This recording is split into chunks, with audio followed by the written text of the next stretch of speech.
Aus der Reihe meines Burgenlexikons. Burgenlexikon. Von A bis Z. Was Sie schon immer über Burgen wissen wollten oder auch nicht. Von und mit Matthias Helzel alias der Burgenmeister. H wie Hospitale, Krankenpflege im Mittelalter. Hospitale gab es schon im Mittelalter, doch sie waren keine Krankenhäuser im heutigen Sinne, sondern Orte der Pflege, der Barmherzigkeit und der Seelsorge. Von Klöstern und Ritterorden wie den Johannitern gegründet, boten sie Pilgern, Armen und Kranken Schutz. Aber was bedeutete es damals, in ein Hospital zu kommen? Seit wann gab es diese Einrichtungen und wie grausam waren die Methoden wirklich? Gab es auf Burgen auch Krankenpflege? Schauen wir erstmal ein Video an, was das Internet so berichtet. Vergesst moderne Krankenhäuser, die mittelalterliche Versorgung war eine ganz andere Welt. Willkommen bei der Burgen-Enzyklopädie. H wie Hospitäler. Mittelalterliche Hospitäler waren nicht nur Orte der Medizin, sie waren sichere Zufluchtsorte für arme, kranke und müde Reisende. Meist von Klöstern und Ritterorden wie den Johannitern gegründet, wurden diese Orte von Glaube und Mitgefühl getragen. Stellt euch vor: Mönche und Nonnen kümmern sich um Patienten mit heilenden Kräutern, wohltuenden Bädern und viel Gebet. Vergesst gruselige Werkzeuge. Die meisten Behandlungen waren sanft und konzentrierten sich auf Trost und spirituelle Fürsorge. Hospitäler entstanden bereits im 6. Jahrhundert, aber entwickelten sich in Mitteleuropa ab dem 9. Jahrhundert so richtig, beflügelt durch Pilger- und Kreuzzugswellen. Burgen boten meist nur eine grundlegende Versorgung. Wenn es ernst wurde, suchte man ein Kloster oder ein Hospital in der Stadt auf. Einige dieser großartigen Gebäude, wie das Heilig-Geist-Spital in Nürnberg, stehen noch heute, ein Zeugnis mittelalterlicher Fürsorge und Barmherzigkeit. Wenn ihr also das nächste Mal an einem alten Krankenhaus vorbeikommt, denkt daran: Es war einst ein Leuchtturm der Hoffnung in einer harten Welt. Interessant, aber schauen wir mal genauer hin. Gab es im Mittelalter Hospitale, also Krankenhäuser?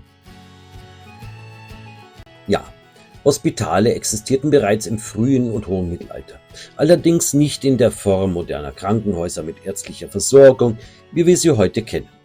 Statt einer gezielten medizinischen Heilung stand dort die Pflegeunterkunft, Verpflegung und seelsorgische Betreuung im Vordergrund.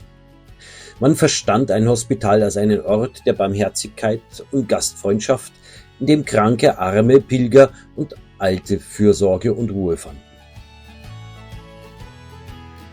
Das Wort Hospital leitet sich vom lateinischen hospititum ab, was so viel wie Gastfreundschaft bedeutet und die ursprüngliche Idee dieser Einrichtung treffend beschreibt.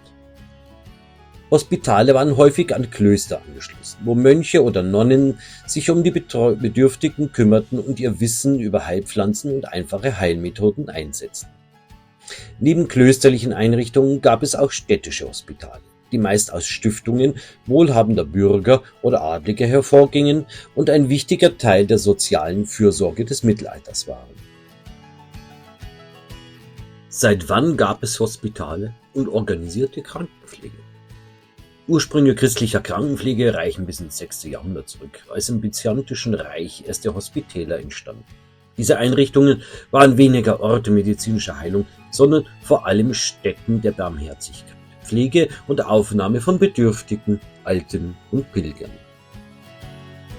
In Mitteleuropa entstanden ab dem 9. Jahrhundert vermehrt Hospitale im Umfeld von Klöstern.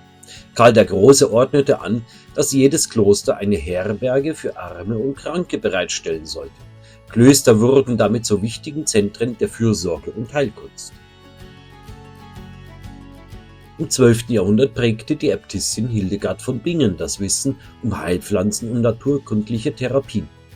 Ihre Schriften wie Physica oder Causa et Curia beeinflussten nachhaltig die Praxis der Krankenpflege.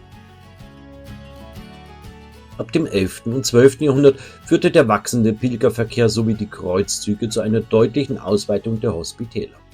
Geistliche Ritterorden wie die Johanniter und der Deutsche Orden spielten eine zentrale Rolle beim Aufbau und Betrieb dieser Einrichtungen, die vor allem Pflege, Schutz und Seelsorge boten. Wer übernahm die Krankenpflege im Mittelalter? Die Krankenpflege im Mittelalter lag größtenteils in den Händen der Kirche. Vor allem Mönche und Nonnen kümmerten sich in klösterlichen Hospitälern um Kranke, Arme und Pilger. Klöster waren die Wesenszentren ihrer Zeit und bewahrten nicht nur das religiöse, sondern auch das medizinische Erbe der Antike. Das Wissen von Heilkundigen wie Hippokrates und Galen wurde hier studiert, kopiert und weitergegeben. Zudem besaßen Mönche und Nonnen ein umfangreiches Wissen über Kräuterheilkunde, das sie in klostereigenen Gärten pflegten und weiterentwickelten. Heilpflanzen, Salben und Tinkturen waren die wichtigsten Mittel in der Behandlung. Neben den Ordensmitgliedern halfen Laienbrüder, Knechte und Mägde bei der Versorgung der Kranken. Ihre Aufgaben beschränkten sich meist auf einfache Pflegearbeit, die weniger Fachwissen erforderten, etwa das Reinigen der Räume oder das Verabreichen von Mahlzeiten. In den aufstrebenden Städten wurden ab dem Hochmittelalter Spitäler gegründet, die oft von Beginen, Ordensgemeinschaften oder kirchlichen Stiftungen betrieben wurden. Beginen, religiös lebende, aber nicht fest in einem Orden gebundene Frauen, widmeten sich mit großem Engagement der Krankenpflege, der Versorgung Bedürftiger und der Sterbebegleitung. Auf diese Weise entwickelte sich ein vielfältiges Netzwerk an Pflegeeinrichtungen, das sowohl geistlich geprägt als auch bürgerlicher Verantwortung lag. Was hatten die Ritterorden mit der Krankenpflege zu tun? Die Ritterorden, allen voran die Johanniter, heute Malteser, und der Deutsche Orden vereinten im Mittelalter militärische Aufgaben mit der Pflege von Kranken und Bedürftigen. Während sie das Heilige Land verteidigten, kümmerten sie sich zugleich um verletzte und erschöpfte Pilger. Ein herausragendes Beispiel ist das 1099 von den Johannitern gegründete Hospital in Jerusalem, das für seine fortschrittliche Organisation, strenge Hygiene und umfassende Betreuung bekannt war. Pilger fanden dort Schutz, Nahrung, medizinische Versorgung, was für die damalige Zeit außergewöhnlich war.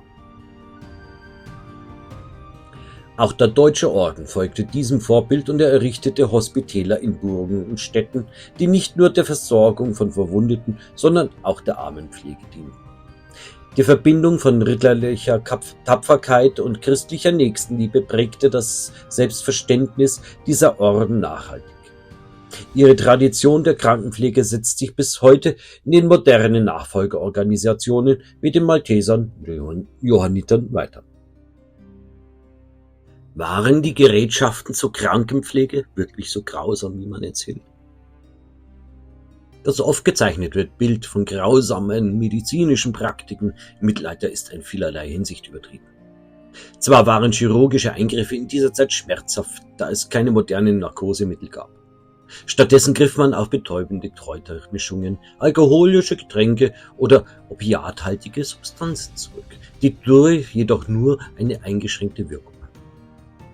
Dennoch zeugen viele chirurgische Werkzeuge wie Zangen, Lanzetten für den Aderlass oder fein gearbeitete Skalpelle von einem erstaunlich hohen handwerklichen und technischen Niveau für die damalige Zeit.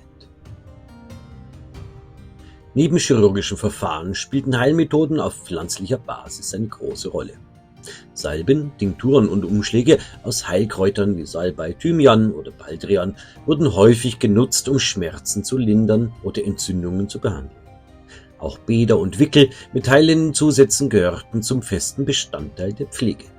Diese Anwendungen waren weit weniger grausam als oft dargestellt und entsprachen dem medizinischen Wissen und den Möglichkeiten der Epoche.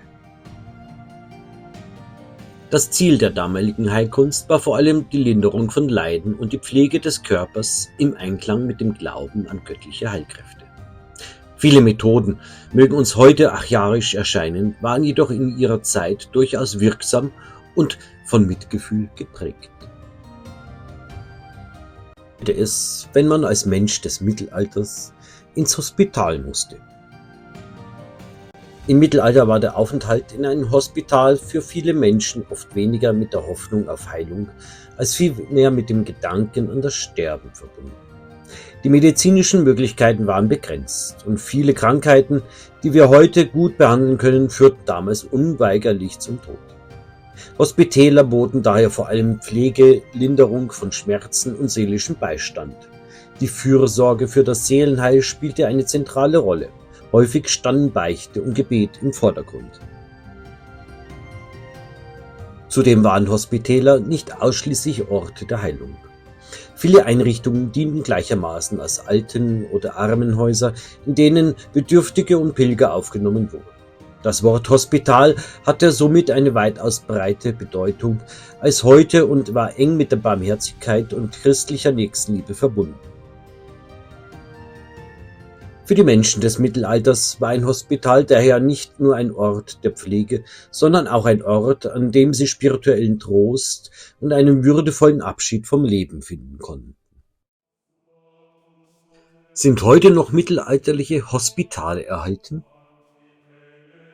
Einige mittelalterliche Hospitäler sind bis heute erhalten und vermitteln einen eindrucksvollen Einblick in die Geschichte der Krankenpflege.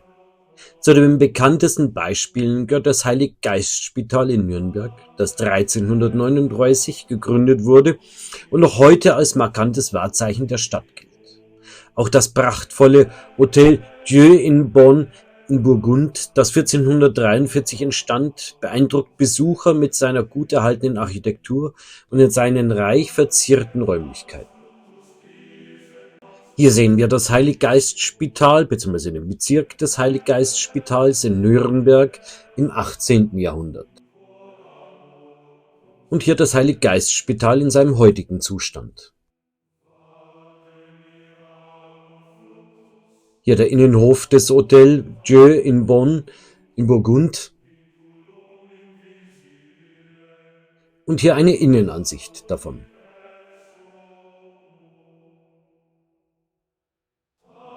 Ein weiteres herausragendes Beispiel ist das Heilig-Geist-Hospital in Lübeck, das um 1280 erbaut wurde und als eines der ältesten bestehenden Spitäler Deutschlands gilt. Diese historischen Gebäude dienen heute häufig als Museum und ermöglichen es, die Tradition der mittelalterlichen Fürsorge und Heilkunst hautnah zu erleben. Hier das Heilig-Geist-Spital in Lübeck mit seiner einzigartigen backsteingotischen Fassade.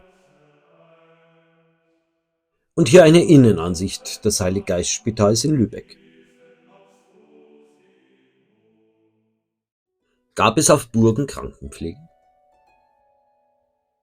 Auf Burgen im Mittelalter war die Krankenpflege nur einfach organisiert. Eigenständige Hospitäler wie in Städten oder Klöstern gab es nicht, doch größere Burgen richteten bei Bedarf einfache Krankenräume in ungenutzten Kammern ein. Nach Kämpfen oder Belagerungen wurden oft die Burgküche oder größere Räume zu provisorischen Pflegeplätzen umfunktioniert, um Verwundete notdürftig zu versorgen. Die medizinische Behandlung beschränkte sich auf Wundpflege, Heilkräuterkunde und einfache Linderungsmethoden, ausgeführt von Bediensteten oder reisekundigen Heilkundigen. Bei schweren Verletzungen suchte man häufig Hilfe in Klöstern oder Hospitäler, da dort bessere medizinisches Wissen vorhanden war. Während Belagerungen improvisierte man mit Heilkräutern, Leinenverbänden und einfachen Werkzeugen, so dass die Krankenpflege funktional, aber weit entfernt von klösterlicher Professionalität blieb. Fazit: Die Krankenpflege im Mittelalter war von tiefer Nächstenliebe und Glauben geprägt, auch wenn medizinische Möglichkeiten noch begrenzt waren. Hospitale, oft von Klöstern und Ritterorden betrieben, boten nicht nur Schutz und Pflege, sondern auch seelischen Beistand für Kranke, Arme und Pilger. Auf Burgen war die Versorgung meist schlicht, doch auch hier wurde geholfen, soweit es die Mittel erlaubten. Viele historische Hospitäler, wie das Heilig-Geist-Spital in Nürnberg oder Lübeck, erinnern noch heute an diese Orte der Barmherzigkeit und sind wertvolle Zeugnisse einer Zeit, in der Heilung und Hoffnung untrennbar verbunden waren. Danke, dass Sie dabei waren. Ich hoffe, Sie konnten ein Stück Burgengeschichte, Burgenwissen mitnehmen. Ihr Matthias Helzel alias der Burgenmeister. Und nicht vergessen, abonnieren und liken ist kostenlos.